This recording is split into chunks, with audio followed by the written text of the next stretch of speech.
saben que estamos atravesando esto que la religión católica llama la Semana Santa, ¿no? Que arranca el lunes, porque se habla de lunes santo, martes santo, miércoles santo.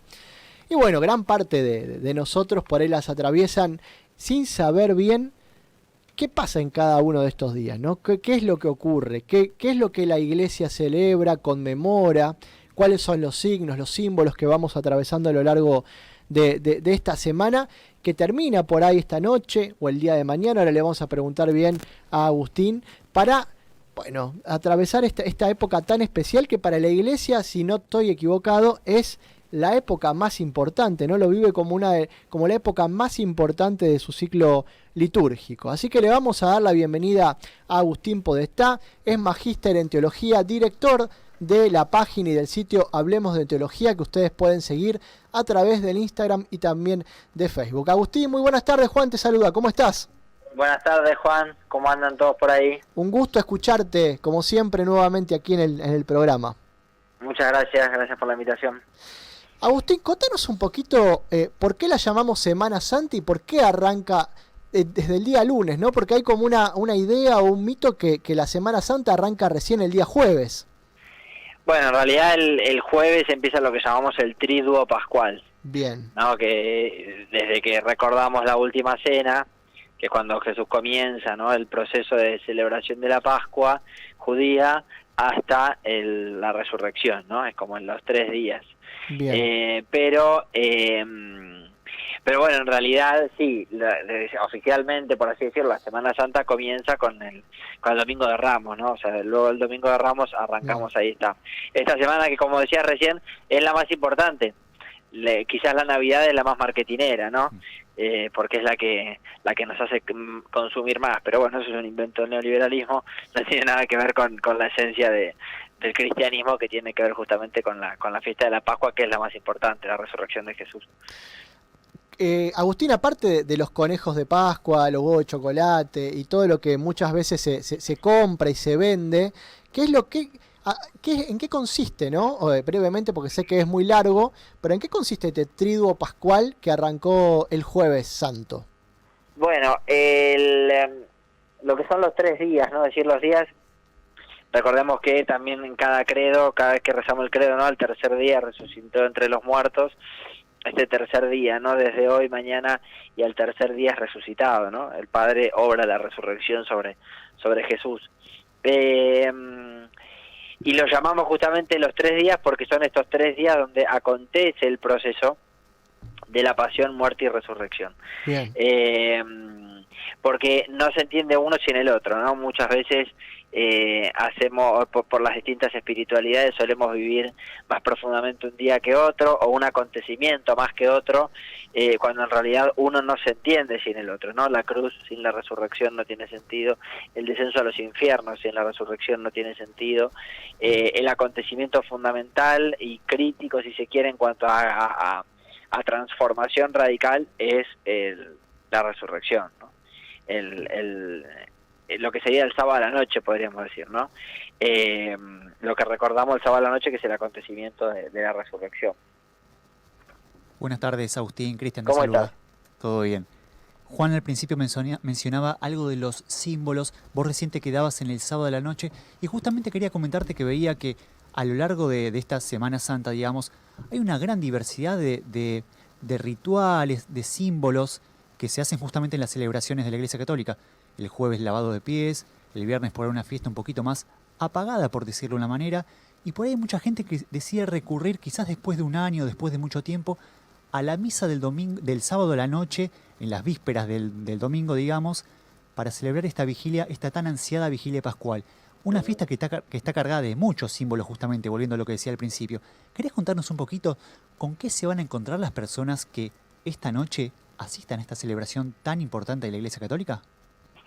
Bueno, está muy buena la pregunta, porque esto nos recuerda que nuestra fe es simbólica, ¿no? La importancia de los símbolos en el proceso de vivir nuestra fe. De hecho, los sacramentos, ¿no?, como un ejemplo clarísimo, ¿no? Los sacramentos son símbolos, ¿no? Son signos sensibles, es decir, se reciben por medio de los sentidos. y en ese sentido las celebraciones litúrgicas están muy cargadas de lo simbólico, y es cierto que las de Pascua, las celebraciones de la Semana Santa, esto lo tienen bien claro, y la del sábado a la noche es la más, ¿no? La que tiene más carga de símbolos, ¿no? La importancia que tiene vivenciar también desde lo experiencial, ¿no? La fe no es algo solamente que como diríamos entre comillas pasa por adentro, ¿no? Sino que también se percibe por los sentidos. De hecho es tan importante la fiesta de la celebración del sábado a la noche, del sábado santo, lo que diríamos la vigilia pascual, que antiguamente los primeros cristianos, por ejemplo, explicaban los símbolos a los primeros cristianos, a los nuevos bautizados, después de haberla vivido. Esto es una práctica que lamentablemente hemos perdido, ¿no? Pero lo que llama la catequesis mistagógica. Es decir, se le explicaba a los catecúmenos, uno diría, bueno, entonces el catecúmeno se prepara antes y luego recibe el sacramento, que es nuestra lógica, ¿no? La lógica es aprendemos y luego recibimos el sacramento. Los primeros cristianos lo tenían al revés. Primero vivían el sacramento, primero vivían la experiencia de lo simbólico, a nivel experiencial, y luego se explicaba los signos.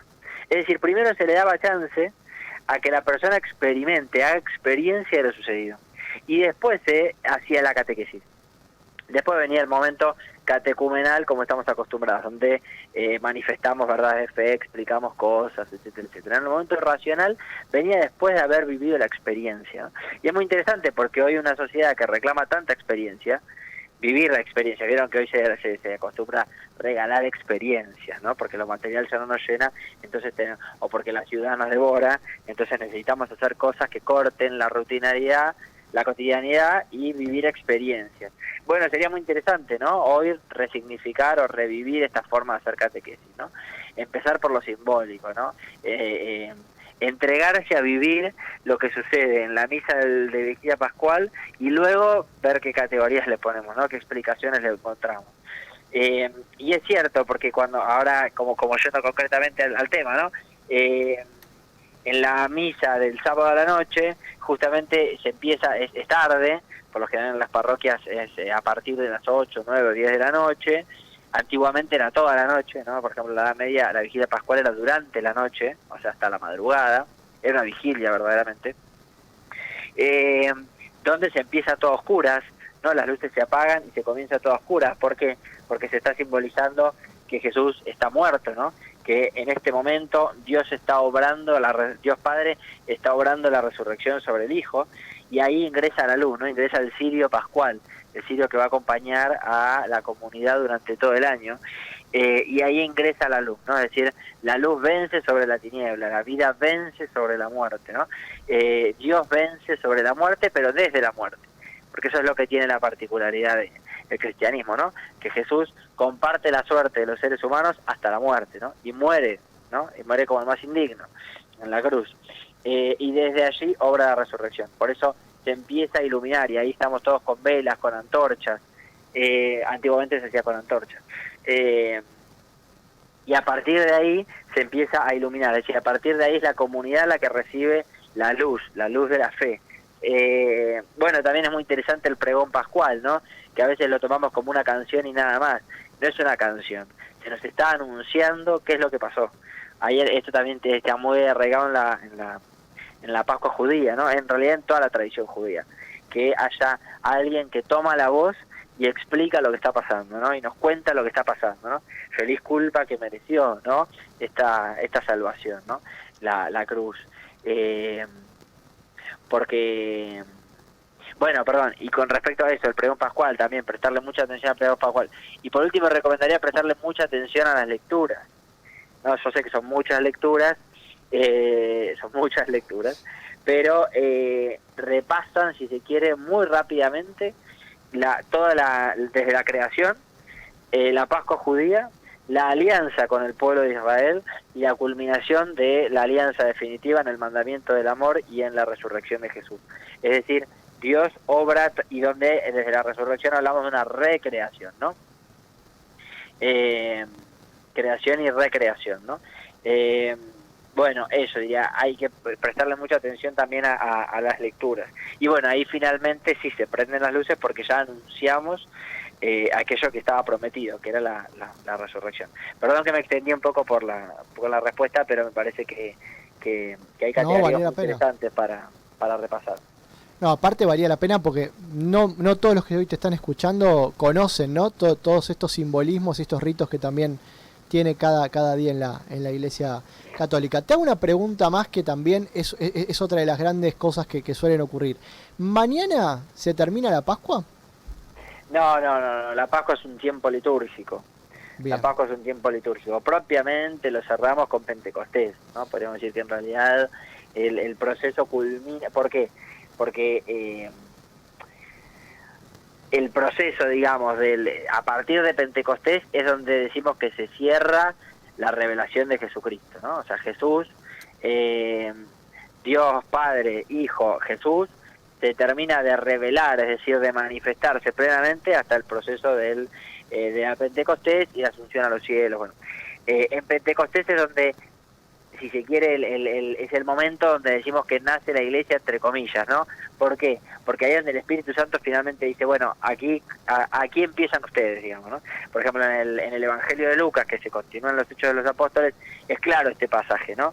Es decir, en el acontecimiento de Pentecostés es donde se dice, bueno, a partir de ahora, no, ya no esperen más apariciones del resucitado, como son las apariciones anteriores.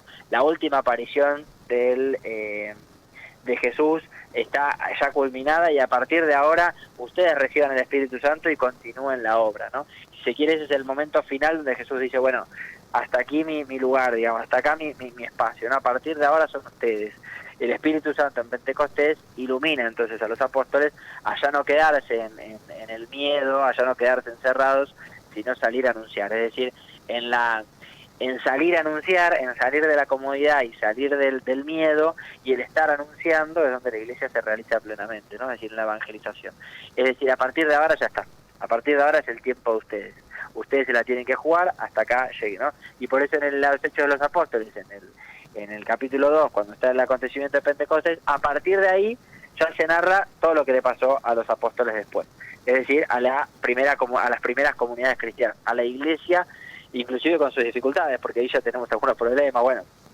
Es decir, a partir de ahora, muchachos, les toca a ustedes. Ahí es donde decimos, bueno, ahí un corte, ¿no? En Pentecostés es donde está el corte definitivo del proceso pascual. Bueno, más que claro nos ha quedado, y tengo entendido que la semana que viene también te vamos a tener aquí, con una entrevista bastante particular y muy buena. Tenemos que terminar de armarlo, sí. Sí, estamos coordinando acá con Agustín una entrevista, no vamos a decir nada, pero la semana que viene ya lo vamos a tener aquí, vamos a seguir también hablando un poquito. Acá, Cristian, te quiero hacer otra pregunta profunda y espinosa, Agustín. Yo no me hago cargo de sus preguntas. Profunda, sino más bien una cuestión práctica. Ya aprovecho el aire que tenemos para hacerte una consulta que teníamos con Juan al principio cuando veníamos para la radio. Una duda muy, muy, muy práctica. Vos viste que se habla mucho del tema del ayuno por ahí antes de comulgar, una hora o un tiempo antes no hay que comer, no hay que ingerir alimentos, digamos. Y vos sabrás que justamente las vigilias pascuales suelen ser alrededor de las 10 de la noche aproximadamente, un horario que muchas veces se termina pisando con la cena. Por eso por ahí pedirte, no sé si es una pregunta, sino más bien pedirte un consejo pastoral, si se quiere, o práctico, de ¿es conveniente cenar antes de participar de la vigilia pascual si uno va a recibir la Eucaristía en la misma? Bueno, habría que preguntarle a un nutricionista. Pero, claro. A ver, está el precepto de la observación de la hora antes de comulgar. Si no me equivoco, está en el derecho canónico inclusive. Está en el Código de Derecho Canónico, sí. Sí. ¿Quieren que les diga lo que dice el TEC, lo oficial o lo que yo opino? No, lo que vos opinás, Agustín. Creo que ya me conocen. Creo que ya me conocen. Es muy tarde, Agustín, decí la verdad, es muy tarde. Hágalo más temprano. A mí no, en misericordia quiero y no sacrificios. Yo creo que cuando la cosa se codifica demasiado y terminamos prestándole más atención al legalismo que al significado, entonces creo que corremos riesgo, ¿no? Entonces calcular una hora antes de no comer, no sé qué comer, no comer, cenar, no cenar, miren, vivan en paz y con armonía con Dios, ¿no? Y cuando uno vive en unión con Dios, ese tipo de conflictos no los tiene, ese tipo de preceptos no los necesita. Es como una relación, no sé, con alguien que uno estima mucho. Uno no necesita todos esos preceptos para ser feliz con la otra persona. Entonces diría lo mismo, ¿no? Lo importante no es qué comer, cuánto, hasta qué hora, desde qué momento, sino disfrutar lo que está sucediendo, ¿no? En este caso, disponer el corazón para vivir la Eucaristía. Y si eso implica comer, no comer, cuánto tiempo, no sé, cada persona es cada persona, ¿no? Hay personas que necesitan sí o sí alimentarse por cuestiones de salud, hay personas que pueden elegir no, creo que eso pasa por otro lado, ¿no? O sea, pasa más por el corazón que por la... pasa más por el espíritu que por la letra, ¿no? O sea, pasa más por el corazón que por la piedra, usando el simbolismo del profeta Ezequiel que vamos a leer esta noche, ¿no? O sea, las leyes están escritas en piedra y el amor y la misericordia de Dios van al corazón. Yo diría eso, ¿no? Es como el ejemplo del joven rico, ¿no? Que dice, ¿qué tengo que hacer para heredar la vida eterna, ¿no? Y Jesús le dice, rompe con la lógica legalista. Sin duda. Digamos. O sea, le dice, vende todo lo que tenés, y si el joven rico se fue, y el joven se fue porque poseía muchos bienes. ¿Cuál es el problema? Que Jesús le está diciendo, rompe con lo legalista. Olvídate de la reglamentación, no me preguntes más. Viví el amor a los pobres. Ah, no quiero, yo prefiero que me digas qué tengo que hacer. Listo, se cortó la conversación. En ese sentido me parece que también, ¿no? Que va en esa línea, ¿no? Cada uno en su corazón sabe si cómo, cuándo, dónde. Lo más importante es poner el corazón en lo que se está por vivir y no tanto comer, no comer, horario, no comer, no horario. Y si no, de última hagan al revés, hagan un poco de ayuno y después de la celebración de la vigilia pascual se van a comer una buena pizza, porque ya estamos en tiempo pascual, entonces es lícita la celebración a lo grande, entonces van y se comen una buena hamburguesa, aunque sean las 12 de la noche, pero ya están en tiempo pascual, o sea, ya pueden tirar la casa por la ventana y celebrar. Más que claro, Agustín, muchas gracias por este contacto con Yo Quiero Verte. La semana que viene seguro estaremos hablando y muy buen fin de semana y feliz Pascua. Igualmente para ustedes. Pasaba Agustín Podestá, ustedes lo pueden seguir a través del Instagram, búsquenlo como Hablemos de Teología y ahí pueden encontrarse distintas reflexiones que Agustín sube. Incluso ha subido ahora en estos días sobre estos días que estamos atravesando de Semana Santa. Así que los invitamos a sumergirse un poco en su pensamiento, en su teología y también pueden consultarle cualquier duda que tengan con relación a la fe.